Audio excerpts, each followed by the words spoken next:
Um outro tema que eu gostaria de comentar com vocês é que Piaget ele propõe quatro grandes estruturas dos jogos. Então ele diz assim: a primeira estrutura dos jogos são os jogos de exercício para crianças de 0 a 2 anos. Depois vem os jogos simbólicos para crianças de 2 a 6 anos. Depois vem os jogos de regras a partir dos 6, 7 anos. É claro que, como eu já disse, né, brinca-se em todas as idades. Os adultos brincam, as crianças brincam, os adolescentes brincam, os velhos brincam, e é bom brincar. Mas, quando o Piaget diz os jogos simbólicos, por exemplo, eles se desenvolvem, eles se estruturam a partir dos 2, 3 anos, é porque, do ponto de vista do desenvolvimento, certos recursos que são necessários aos jogos simbólicos, para a prática de jogos simbólicos, só são possíveis a partir dessa idade, antes não. Só que, uma vez possíveis, aí eles valem para todo sempre. Da mesma forma, os jogos simbólicos. Os jogos simbólicos, por exemplo, eles aparecem, eles se estruturam, eles são possíveis com criancinhas pequenas, mas a vida toda, né, brincar com sons, brincar com luzes, brincar com gostos, brincar com o corpo, né, são formas de distrair, de estar junto, de desfrutar a convivência com objetos, com pessoas, com a natureza, que valem para todas as idades. Qual a característica do jogo de exercício, né? Então, segundo Piaget, o jogo de exercício tem duas características: prazer funcional e repetição. E eternamente, esses dois critérios valerão para todos os jogos e brincadeiras, né? O que quer dizer prazer funcional, né? Prazer funcional é brinca-se, joga-se, porque aquilo que é feito gera prazer, gera gosto. É diferente, por exemplo, pegar para pôr algo à boca, pegar como um meio de colocar um alimento na boca. Outra coisa é brincar de pegar. Pegar com um dedo, pegar com 2 dedos, pegar com a mão inteira, pegar de um jeito, pegar de outro, ou seja, brincar de pegar, brincar de bater, brincar de chacoalhar, né? Então, o prazer funcional, né? Por exemplo, uma coisa é uma leitura com uma função, por exemplo, de aprendizagem, de obtenção de informação, uma leitura com fins de estudo. Outra coisa é ler pelo prazer de ler, pelo gosto de ler, né? Os professores, as professoras sabem o valor, né, de se ler para as crianças histórias, poemas, textos que se auto-justificam, ou seja, é gostoso ouvir, é gostoso ler isto. Eu não estou lendo para... Isso não cai na prova. Eu leio pelo prazer funcional da leitura, pelo prazer funcional do acesso àquilo que a leitura me traz como informação, como emoção, como evocação, como história, como envolvimento, né? Então, isso que é prazer funcional, né? Por isso que o jogo é uma prática de liberdade, de sonho, de fantasia, de estar vivo, né? Outra característica do jogo de exercício é a repetição, né?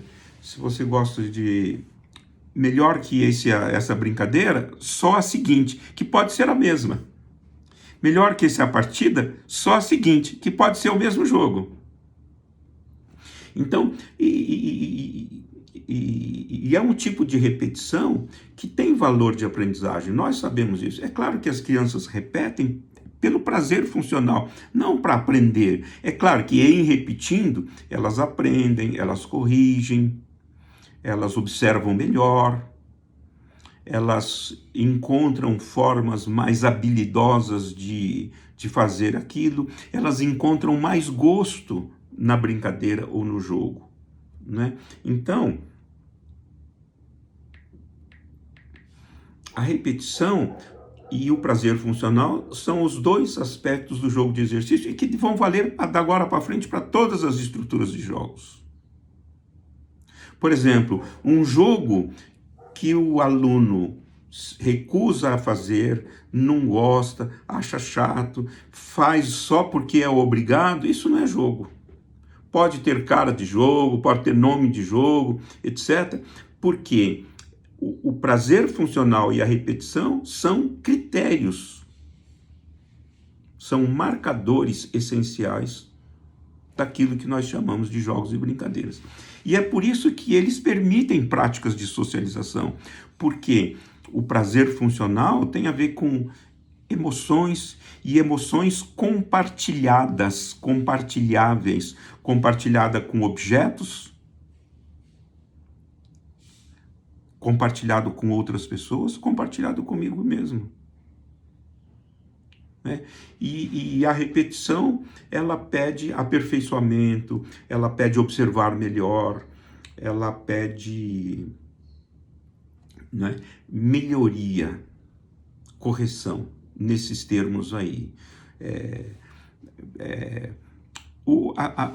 A segunda estrutura de jogo, é o que Piaget chama de jogo simbólico, ele tem como características prazer funcional, exercício, e agora faz de conta, liberdade, sonho, representação, exercício livre, jogo livre de papéis.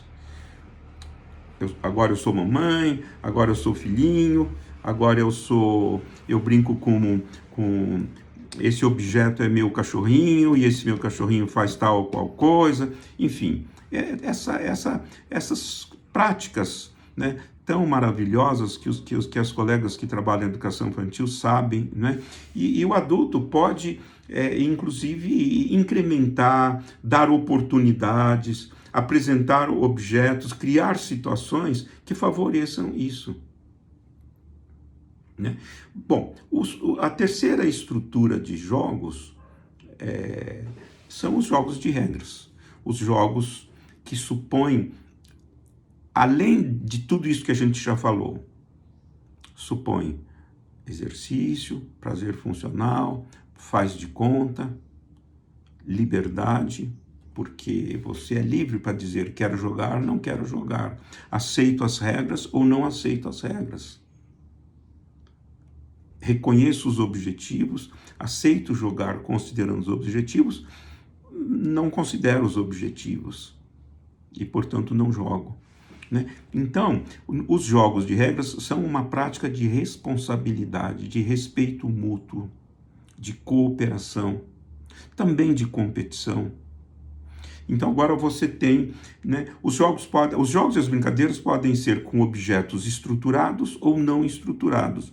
No caso dos jogos de regras, geralmente os objetos são estruturados, né? Você tem um tabuleiro, você tem as peças, você tem o baralho com as cartas, você tem um aplicativo em que, né, eu vou propor como brincadeira, né, como jogo, que a gente brinque um pouco com o jogo do gato, né? Depois nós vamos passar um pequeno vídeo sobre como praticar no computador o jogo do gato, né? E como vocês vão ver isto. Então, né, o jogo de regras, ele trabalha com a regra, as regras do jogo, as regras das relações entre os jogadores, as regras do jogar bem, né? Porque no brincar é como brincar mais gostoso, como brincar mais rico, mais cheio de repertório, mais cheio de elementos, mais... né? Há também um virtuosismo na brincadeira, mas o jogo, ele pede, do ponto de vista do jogar, um aperfeiçoamento, correção, descobrir estratégias, construir estratégias, né? Dominar procedimentos, encontrar formas de resolver as situações, problemas que o jogo coloca, né? Então você tem as regras do jogar bem e tem as regras da oficina, as regras do torneio, né? As regras do contexto que organiza, né? Pode ser o tempo, vamos jogar durante tanto tempo, ou vamos jogar tantas partidas, ou vamos jogar no contexto da aula, ou num torneio, enfim, as regras, né, que são várias regras, as regras do jogo, as regras do jogar com o outro, as regras do jogar bem, as regras da oficina. Há também uma quarta estrutura de jogo que as crianças gostam muito, os adultos também gostam muito, que isso aqui o Piaget chama de jogos de construção, que agora o brincar e o jogar é construir o brinquedo.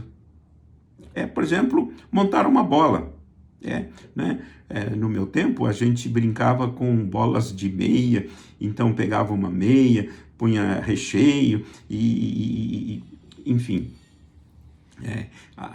Construir o brinquedo pode ser, muitas vezes, o contexto da brincadeira. Ou seja, a brincadeira é construir o brinquedo. O jogo é construir os objetos do jogo, o material do jogo. Construir o jogo. O jogar é construir o jogo. Então, são jogos de construção, né? Agora, por último, eu gostaria muito de comentar, né, sobre... hoje nós temos o jogo da vez. Hoje são os jogos que as crianças escolhem, gostam de jogar, e é importante que nós tenhamos sensibilidade, observação. Quais são os jogos que as crianças gostam de jogar? Né? Isso é um lado. Como analisar esses jogos, como fazer uma curadoria desses jogos, como jogar junto, né? Agora, uma coisa que eu gostaria de dizer é que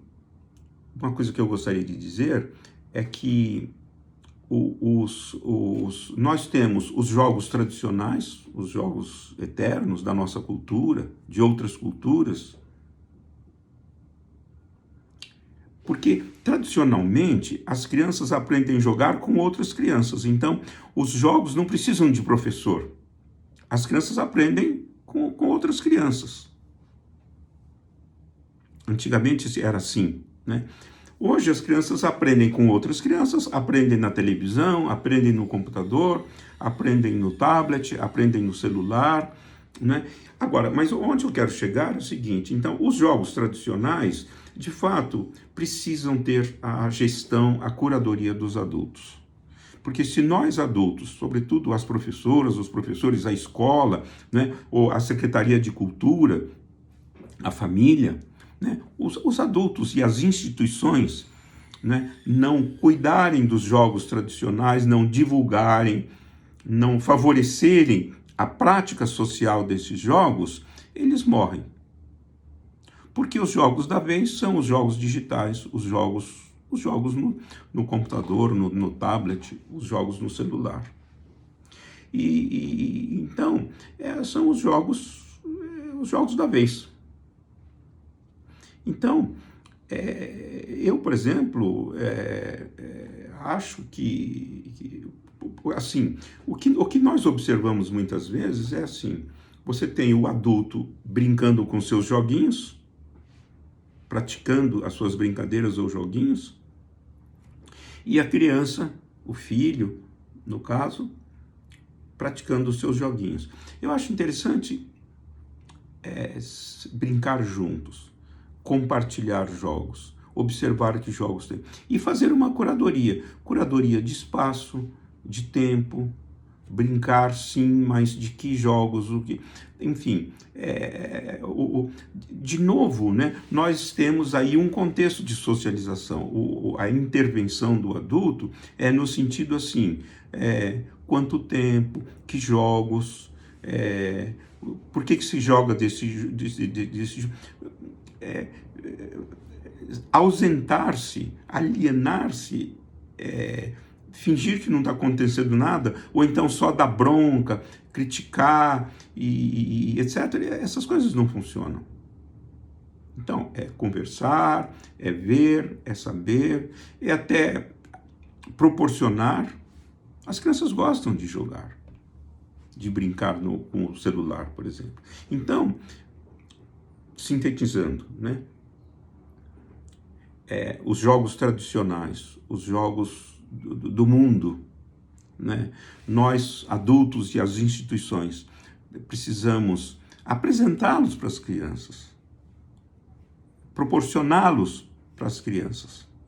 E os jogos da vez, que são esses jogos aí, que as crianças jogam junto, online, etc., mas mediados pela tela, né? Nós fazermos uma curadoria, a nós fazermos um acompanhamento, nós fazermos uma gestão e sabermos que eles encantam as crianças, eles seduzem as crianças, e as crianças gostam, e porque elas gostam, elas praticam.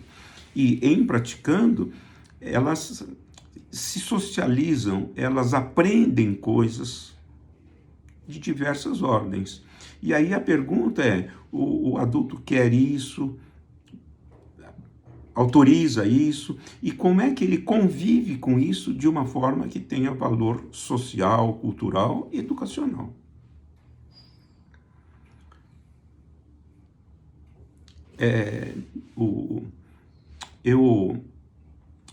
Eu tenho uma apresentação que está disponível para vocês, em que eu comento sobre esses aspectos que permitiram a nossa conversa, tá bom?